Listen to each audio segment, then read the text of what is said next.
À l'aube, quand les cloches sonnèrent pour la première messe, on avait déjà écrit sa fin. On l'avait appelée sorcière sans preuve, sans témoin, sans autre crime que celui d'avoir survécu là où d'autres étaient tombés. Et maintenant, ils arrivaient. Elle entendit les bottes avant de voir les hommes, le martèlement des sabots, les prières crachées comme des ordres, le frottement des cuirasses, puis cette voix, au-dessus de toutes les autres, froide et sûre. « Attrapez-la vivante !» Lina serra la petite amulette de bois contre sa poitrine et se mit à courir. La forêt était son seul allié.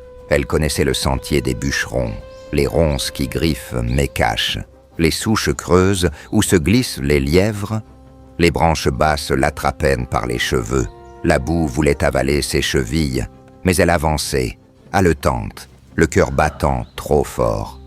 Derrière, la chasse se rapprochait.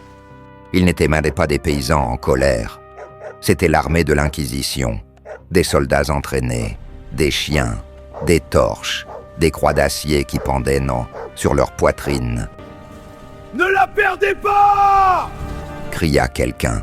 « Elle connaît la forêt. »« Alors brûlez-la !» répondit une autre voix, rieuse, trop impatiente. Lina ne se retourna pas. Elle n'avait pas le droit de se retourner. Son souffle se fit plus court. Ses jambes brûlaient. Elle sentait le goût du sang dans sa gorge. Et pourtant, dans cette panique, une pensée étrange traversa son esprit, claire comme un rayon entre les feuilles. Ils ne savent pas ce qu'ils poursuivent. Elle quitta les sentiers.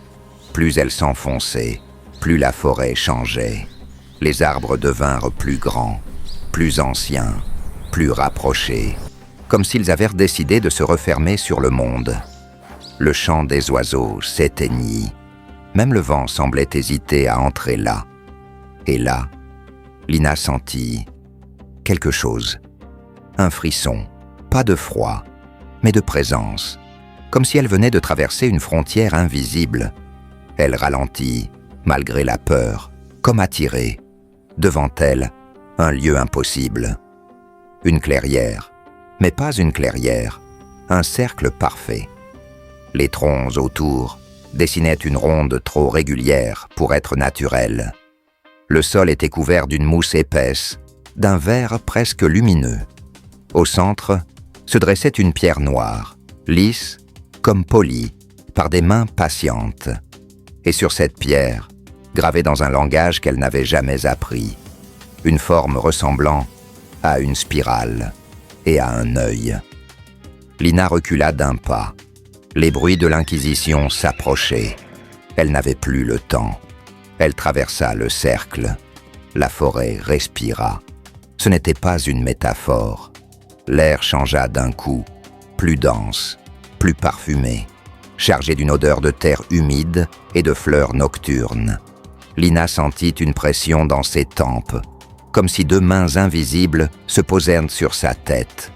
Son cœur battait si fort qu'elle en avait mal. Elle entendit derrière elle, là, une silhouette surgit entre les arbres, un soldat, plus rapide que les autres, le visage tendu de haine et de triomphe. « Je te tiens, sorcière !» Lina voulut courir. Ses jambes refusèrent, comme si le sol les retenait. Le soldat la rattrapa, l'attrapa par les cheveux et la tira en arrière. Lina criait, mais sa voix fut avalée par la forêt. « Tu crois que tes démons vont te sauver ?» cracha-t-il. Elle sentit l'acier de son gantelet, l'odeur de fer et de sueur. Ses ongles cherchèrent l'air. Ses yeux cherchèrent une issue. Et la forêt, autour d'eux, resta immobile. Le soldat leva la main. Le choc fut sec. Un coup sur la tête, lourd, précis. Le monde bascula.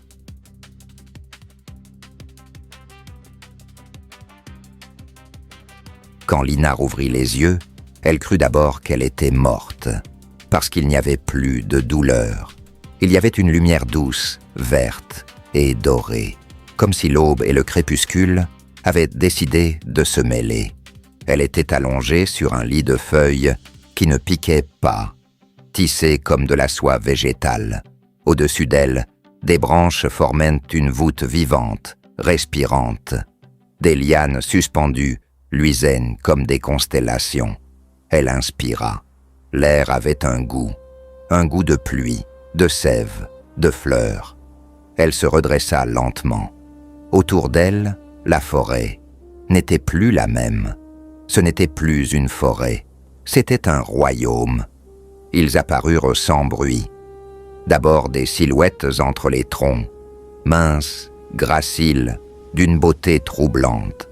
Puis des visages, peaux lumineuses aux teintes dorées, yeux profonds où se reflétait la mousse, l'écorce et les étoiles filtrées par les feuilles. Certains avaient l'apparence de jeunes femmes, d'autres celle de jeunes hommes, tous d'une beauté calme et ancienne. Il n'y avait entre eux ni domination, ni hiérarchie visible, seulement une complémentarité fluide, comme celle des arbres d'une même forêt. Tous étaient beaux. Mais cette beauté n'était pas humaine. C'était une beauté ancienne, sans besoin de plaire, comme celle d'une montagne ou d'un orage. Lina recula, paniquée. « Où suis-je » murmura-t-elle. Puis une voix résonna en elle, comme un souvenir ancien. « Dans le nid. » Le nid, de quoi ? Une silhouette s'approcha, visage paisible. Dans le nid des esprits, là où la forêt garde ce qu'elle ne veut pas voir brûler. Ils la guidèrent. Elle traversa des arches naturelles où poussaient des fleurs inconnues. Des ruisseaux suspendus coulaient dans l'air. Des oiseaux sans ombre glissaient en silence. Au centre du nid se dressait un arbre, pas un arbre, un pilier, un tronc si large qu'un village entier aurait pu y vivre. Des lumières circulaient dans sa sève, lente, consciente. Une assemblée se forma. Au milieu se tenait la reine, visage serein, regard où passaient les saisons. À ses côtés, une autre présence, un homme droit comme un chêne ancien, peau dorée, regard immobile, profond comme la terre. Il ne parlait pas. Lina comprit instinctivement. La reine était la voix du nid, lui en était la mémoire et la loi silencieuse, le roi du nid. « Pourquoi as-tu été chassé ?» demanda la reine. « On m'accuse de sorcellerie. Et l'es-tu ? Je ne sais pas. » Un frémissement parcourut le royaume. « Tu es ce que beaucoup redoutent, » dit la reine. « Une fille qui voit et qui écoute. » Alors la reine posa une main sur le front de Lina. Elle vit les peurs humaines prendre forme. Elle vit comment on choisit toujours quelqu'un à accuser, plutôt que de regarder sa propre peur. « Que veux-tu » demanda la reine. « Je veux rentrer. Tu peux rester ou repartir. » « Pourquoi me laisser partir ?»« Parce que la forêt ne garde pas par pitié, » répondit le roi, pour la première fois. Elle équilibre. Au matin, Lina choisit. Elle retourna. À la frontière, le temps reprit son souffle. Les soldats hésitèrent. Les chiens s'arrêtèrent. « Vous voulez brûler une peur ?» dit-elle calmement. « Pas une sorcière. » La forêt répondit par un silence ancien. Ils reculèrent, ils partirent. Lina ne retourna pas au village. Elle vécut au bord de la forêt, soigna, observa, écouta. Et voici ce qu'elle comprit, avec le temps, et que le nid lui transmit sans l'enseigner. Que certains royaumes ne se cachent pas parce qu'ils sont fragiles, mais parce qu'ils sont anciens. Que la forêt n'attaque pas, elle attend. Que la vraie violence n'est pas la haine ouverte, mais la peur déguisée en justice. Que la forêt ne sauve pas, elle équilibre. Et que l'on peut poursuivre un corps, mais jamais capturer une âme qui refuse de se déformer pour survivre. C'était la loi du nid. Et c'est pour cela, et pour cela seulement, que Lina avait pu revenir sans jamais se perdre.